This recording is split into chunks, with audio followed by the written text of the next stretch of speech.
President Bill Clinton will serve 2 terms, 8 years. One of the best economies in U.S. history. Tremendous domestic highlights.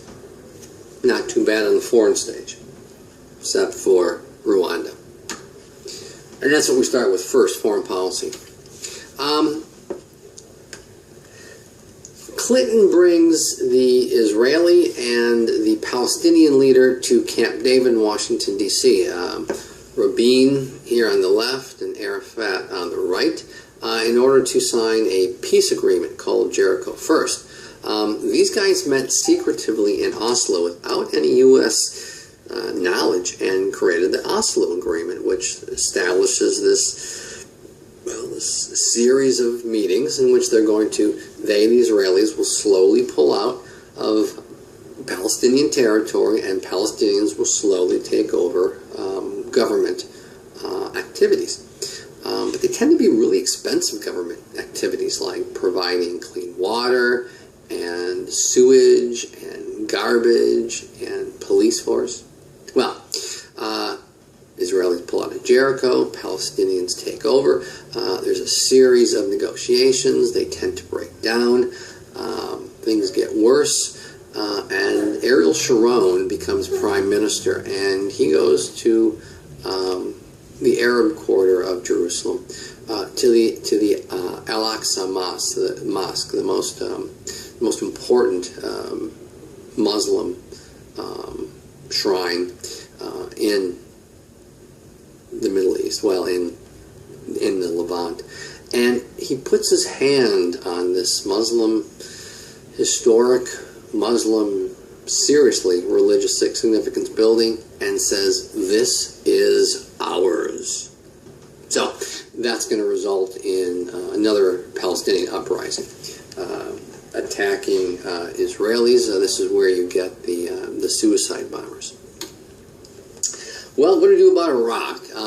We had an oil for food program. They would produce oil. The UN would take it and then in exchange for food. But the Iraqi government, Saddam Hussein, was horrifically corrupt, and a lot of the money did not go to the people of Iraq. U.S. government promised $13 billion to help Iraq rebuild. I don't believe any of that actually got there. In 1998, Congress passed a resolution calling for, quote, regime change. Saddam Hussein had a plot to assassinate President George H.W. Bush. When the assassination plot failed, Clinton responded by just bombing the hell out of Baghdad.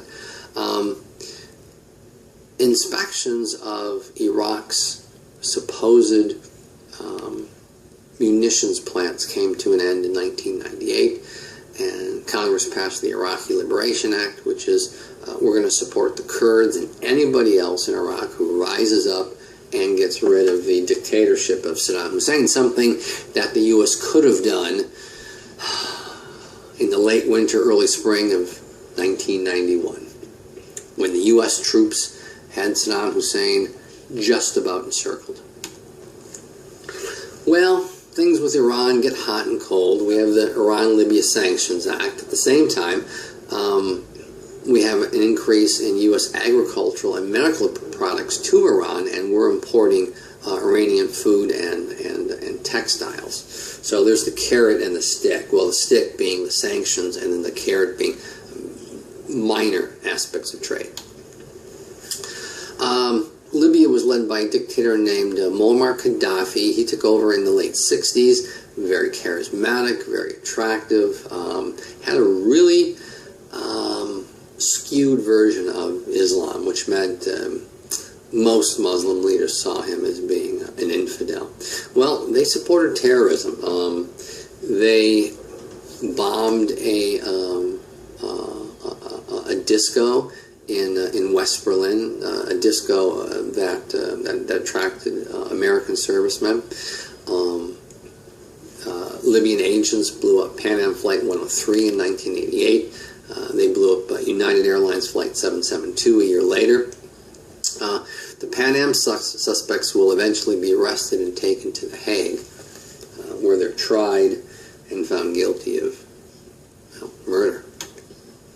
But the big thing, the thing that no other U.S. president did while president, was go to Africa. Teddy Roosevelt went to Africa after he was president, and that was primarily to shoot stuff. Bill Clinton, Secretary of State Madeleine Albright, and a whole bunch of other cabinet members in Clinton's administration go to Africa. Well, the one big problem was Rwanda. The ethnic majority attacked the ethnic minority for days and weeks, and they killed about 1 million people before the violence came to an end. This is genocide that we had not seen in a long time, and the U.S. did nothing. Now, the pessimist would say, U.S. did nothing because Rwanda has nothing that we need. There are no resources. The optimist would say, well, we were just, caught with our pants down, and we'll do better next time. At this time, South Africa gets a new president, Nelson Mandela, who spent a good portion of his life, I think 25 years, in prison. And so he's elected president of South Africa, and we start investing, aiding South Africa to the tune of about $200 million a year during the Clinton administration. We had sanctions against Nigeria and Sudan, both involved in revolution, both involved in political assassinations. A famous writer and nationalist, Ken Saro-Wiwa, and these political assassinations attempt to go as far as Egypt in killing the Egyptian president Hosni Mubarak. So the U.S. put sanctions on Nigeria and Sudan. Man, there's violence seemingly all over the place. Burundi, Liberia, and Congo. The U.S. is particularly concerned about Liberia, wanting to protect U.S. interests. Well, this is a photograph of Clinton's Secretary of State, Madeleine Albright, in Africa. We're going to give a lot of money to various African states. We're going to open up trade with African states. We're going to train African peacekeepers. The hope is that we won't have to send U.S. troops, so we're going to train Africans to be peacekeepers. Madeleine Albright goes there in 1997. She creates these economic ties. She goes to Zimbabwe, South Africa, Angola, and eventually Rwanda. Like I said, this is historic. We had never seen this by any presidential administration. Now, Clinton's first trip in 1998, first by a sitting president, he goes to such countries as listed here, pledges about $120 million a year for education and $150 million a year for AIDS. AIDS was the number one problem throughout Africa, and 1A or 1B was education. Here's a breakdown of the aid. Well, we don't send troops into Africa when there is genocide, but we do send troops to Europe when a Christian majority is slaughtering a Muslim minority in Kosovo. It's a NATO operation in which Germany, the U.S., Great Britain, France, and Italy carve out parts of Kosovo to keep the Christian majority from committing further genocide against the Muslim minority. I mean, the Kosovo army or elements of the army would enter Muslim towns, separate the men from the women and children, line up the men, and just shoot them all. Sometimes bury them, sometimes just leave them in piles as a message. The message was, get out of Kosovo. By the way, we're still there today. We go in during the Clinton administration, and here we are, and we're still there, 26 years later. Islamic terrorists tried to take down the World Trade Center February 26, 1993. The reason they failed was because the bomb was too small and it was put in the underground parking garage, so it was too deep. This will be their first attempt at taking down the World Trade Center. Then we have the Oklahoma City bombing, 4/19/1995. Remember, being in college when this happened, and I heard the news, and I just said, "Oh God, I hope it's not a Palestinian." Well, it wasn't. It was actually American, born and bred terrorists. These Christian nationalists, Timothy McVeigh and Terry Nichols, blew up the federal building, the Murrah building in Oklahoma City, killing dozens and dozens of children. Well, here's some of the domestic achievements. A record 150 months of economic growth, an average of 4% a year. More than 22 million new jobs were created. Home ownership hit a record high, 67.7%. Lowest unemployment in 30 years. Large expansion of college opportunities since the establishment of the GI Bill. About 95% of Americans were connected to this new thing called the Internet. Lowest crime rate nationally in 26 years. 100,000 more police entered our streets. Depends on where you sit. Possibly a problem. This is the crime bill. And the crime bill is going to seriously criminalize drugs, some drugs, not all.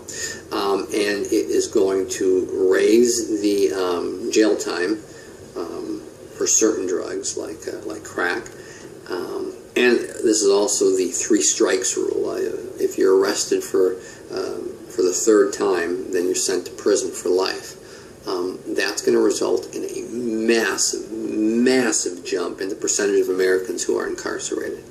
It's also going to result in the establishment of a new industry, privately run prisons. We just don't have enough state or federal prisons to hold all the drug-related people that the government is arresting. Well, infant mortality rate hits a low in American history. Lowest teen birth, lowest teen pregnancy rate in 60 years. Deactivated at least 1,700 nuclear warheads from the Soviet Union. I think this is kind of a big one. Paid off $360 billion of debt, and when President Clinton left office, he left with a $300 billion surplus. I challenge you to find the last time a president left office with any surplus, let alone $300 billion in the bank.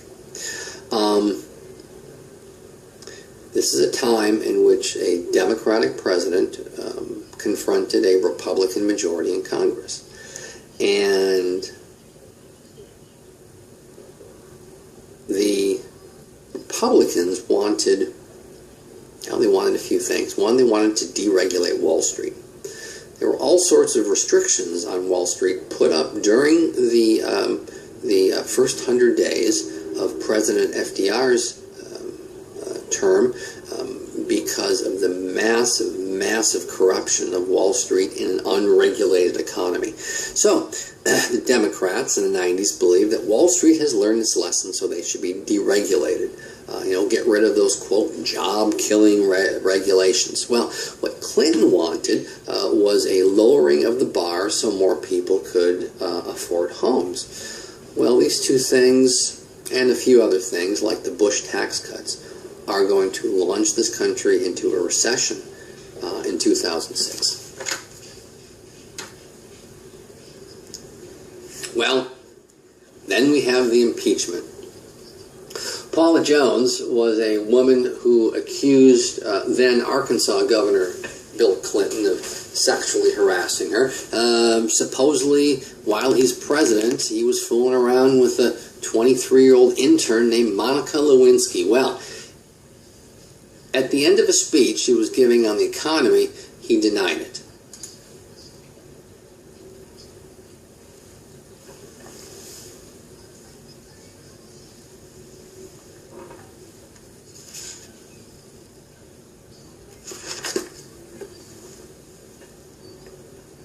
But I want to say one thing to the American people. I want you to listen to me. I'm going to say this again. I did not have sexual relations with that woman, Miss Lewinsky. I never told anybody to lie, not a single time, never. These allegations are false, and I need to go back to work for the American people. Thank you.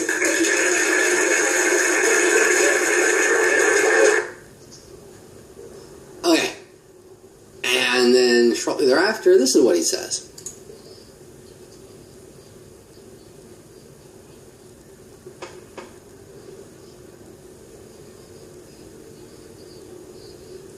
Good evening. This afternoon in this room, from this chair, I testified before the Office of Independent Counsel and the grand jury. I answered their questions truthfully, including questions about my private life, questions no American citizen would ever want to answer.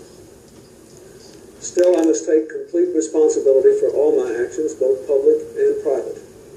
And that is why I am speaking to you tonight.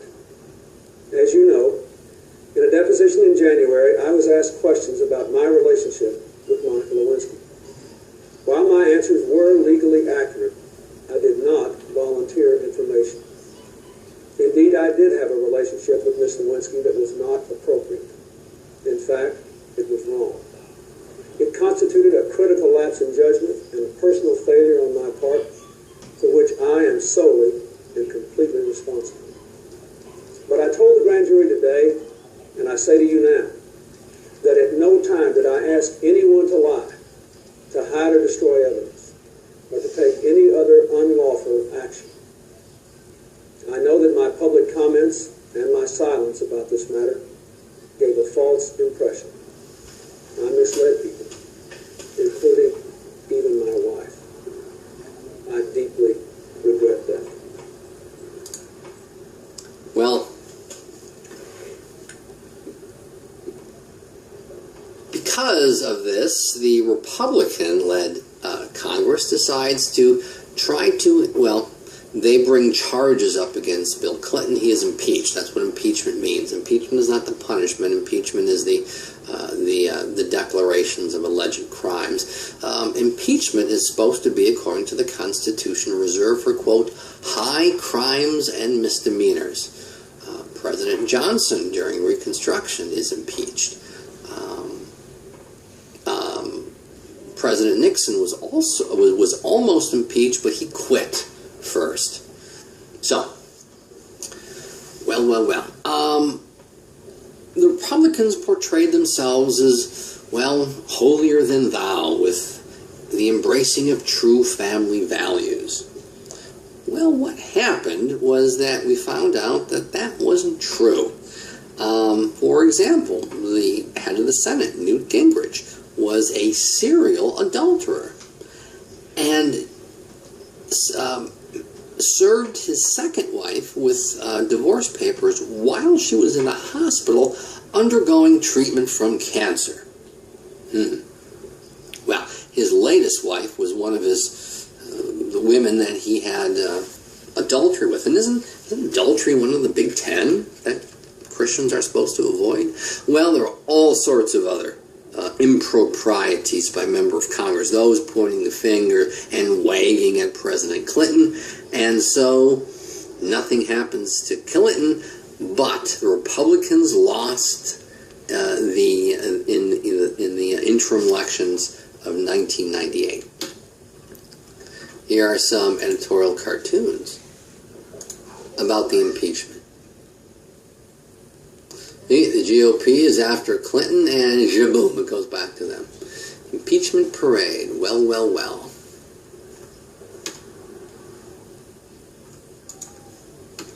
Here we go.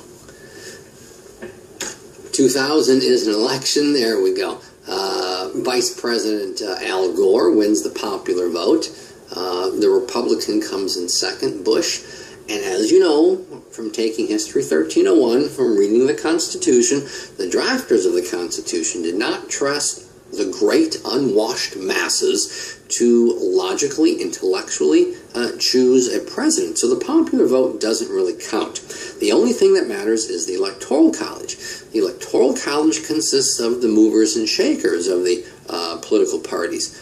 These are your governors, these are your senators, these are the people who had been in the political parties, leadership in the political parties forever. So it's going to come down to them. However, there's a problem with the returns from Florida, and whoever wins Florida will become our next president. Well, the count and the recount drags on. Eventually the Supreme Court gets involved, and by a vote of 5-4, the 5 Supreme Court justices appointed by Republican presidents vote that the Florida vote should go to George W. Bush, and the 4 Democratic appointed judges vote that that Florida should go to Gore. So, President George W. Bush, the first president in a while, this has happened several times, or 2 times before in the 19th century, he becomes elected, well, he becomes appointed president by a vote of 5-4 by the U.S. Supreme Court.